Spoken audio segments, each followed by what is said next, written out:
Guys, hindi po ako mapapahiya sa inyo pag ginawa niyo yan. Try niyo po. Ginataang okra at alimasag with hipon. Yan po yung natira namin kahapon. Ano naman po. Nag-isip ako kung ano po maganda. Ganyan po ginawa ko. Kasi po napakaraming okra, isang kahon. Hindi naman po magrereklamo yan pag pinagsama-sama ko.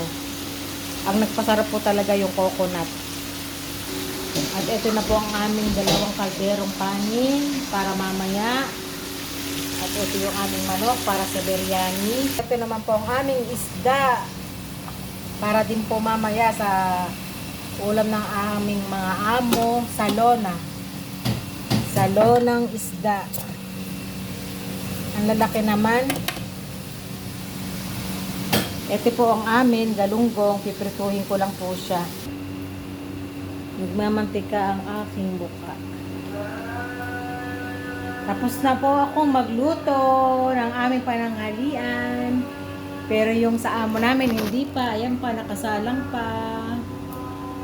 Magpiprito pa po ako ng isda. Bye-bye guys! See you mamaya sa teleseryeng Partihan Time! Bye-bye! God bless! Mwah!